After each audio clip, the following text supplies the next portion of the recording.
नमस्ते, सुप्रभात। आज 13 मई भाग्योदय फाउंडेशन की युग ऋषि विचार श्रृंखला के 1595 में 1595 चरण में आपका स्वागत है। भाव संवेदनाओं की गंगोत्री आज की पुस्तक पृष्ठ 27 से विषय लेता हूँ। बहन, तुम इस धोती को धोती क्यों नहीं हो? गुरुदेव ने लिखा था। मैला कुचैला चीथड़ा पहने टोकरी उठाए चली जा रही लड़की को सभी ने देखा। अनेक लोगों की दृष्टि में वितृष्णा उपेक्षा का भाव था, जबकि गांधी की दृष्टि में सिर्फ वह एक थी, भारतीय बेटी थी। इन दृष्टियों में विरक्ति, उपेक्षा, वितृष्णा सभी कुछ था। नहीं थी तो सिर्फ संवेदना। दृष्टि गांधी जी की भी गई। उनकी दृष्टि में सिर्फ वही एक थी, बाकी कुछ नहीं था। उसे पास बुलाया गांधी ने। पूछा, क्यों बहन, तुम इस धोती को धोती क्यों नहीं? इसके फटे हुए हिस्सों को सिल क्यों नहीं लेती?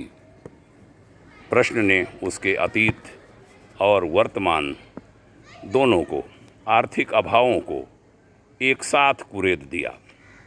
गहरे घावों को छू लेने पर पीड़ा होती है, वैसी ही पीड़ा उसकी आंखों में उभरी।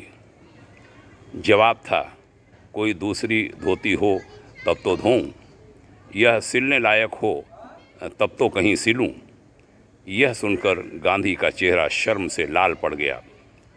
जनता की यह दशा, और जनता का सेवक कहा जाने वाला मैं धोती कुर्ता सभी से लैस, इतना ही नहीं अन्य जोड़ी भी झोले में पड़े हैं। इससे अधिक शर्मनाक बात क्या होगी?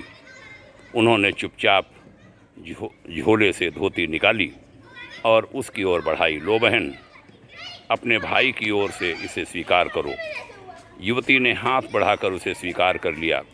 कृतज्ञता और खुशी के अनेक भाव उसके चेहरे पर झलक रहे थे।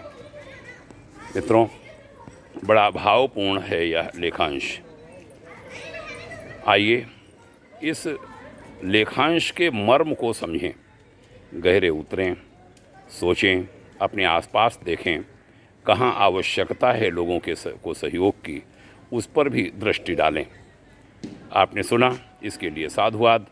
आपके उज्जवल भविष्य की भाग्योदय शुभाकांक्षा। ओम शांति।